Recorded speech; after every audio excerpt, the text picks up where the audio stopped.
Hi, I'm John from Japanese Knife Imports, and today I want to go over our Gesshin Ginga line.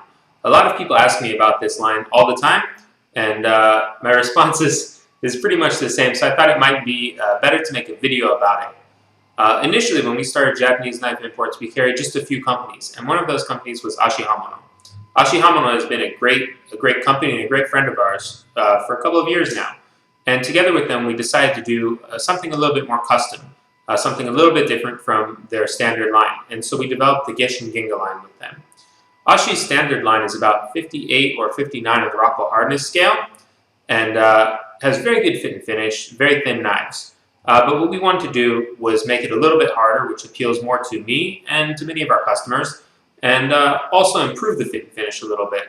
And one of the most common areas that we see complaints for fit and finish, not complaints, but where people wish that things might be a little bit more comfortable and a little bit better, are the spine over here and the choil of the knives. And so what we did is we asked Ashihamono to improve the fit and finish of those areas, to round them a little bit more than they were doing, and to give them a little bit better polish.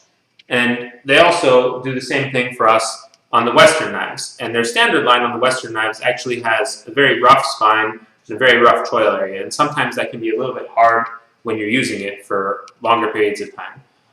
Recently, we added white number 2 to our Ashi Gesshin Ginga lineup.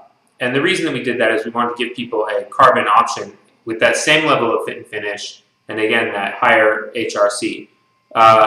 So it is a little bit harder for both stainless and for carbon, and the level of fit and finish is a little bit better. And so I wanted to show you one example of the WA style handle and one example of the Western style handle to give you a sense of what these knives are like, both individually and then side by side.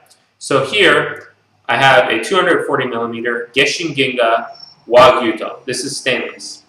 The white number 2 ones look identical, and they are identical in every way except for the type of steel. You can see here that there's no gap, and this is something else that a lot of customers ask us about, why there's a machi gap. There are reasons for it, but so many people are dissatisfied with it and worried about food getting stuck in there or it catching on their hands. And so with this line, we don't have one, so that there's nothing for your hand to catch on, no space for food to get into.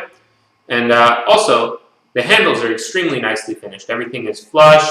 Here it's kind of rounded up top and rounded at the bottom a little bit. Everything is smooth and nice and easy. They're extremely thin knives, and you can see there's a slight taper from handle to tip, and you can see how thin they are hopefully over here as well. They have a little bit of belly, but not too much, and I found them to be very good all around profile-wise. The Western handled version looks like this.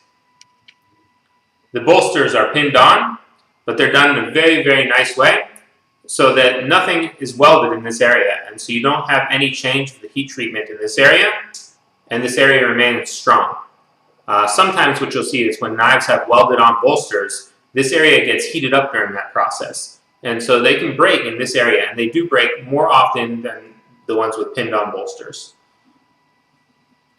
So you can see here that the Western handled version is identical pretty much to the WA handled version, with the exception of the style of handle and no gap here where the machi would be. So they tend to run just a little bit longer overall. In general, Western handled knives are a little bit heavier than WA handled knives, and a lot of that is because there's just more material down here in the handle. And so they tend to have balance a little bit more towards the back, and they're just heavier overall. All of our Gesshin Ginga knives come with sayas, and the reason for that is I think that they're a very good way to protect the knives. I like them. I like the way that they look, and it's a lot better than just throwing it in a drawer or throwing it in your bag without any kind of protection. So I wanted to show you these side by side as well. So you can see here are the Western and WA versions.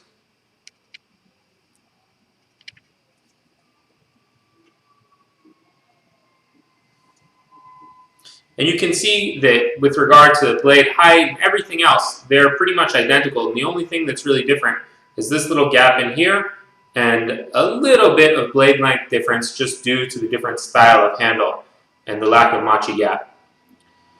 This is one of our most complete lines of knives, and we have them from tiny, tiny petty knives. I think our smallest is 100 millimeters, and it's a Wa petty, and so it runs about 80 or 90 millimeters long as far as blade length goes. We have them up to 300 millimeters. We also do a ton of custom orders from them, and there's a lot of handle options, and we can do either the stainless or white number 2. And so we try and put out as many options as possible. So thank you very much for watching. If you have any other questions about our Gesshin Ginga line or anything else, please don't hesitate to email me at john@JapaneseKnifeImports. Thanks so much.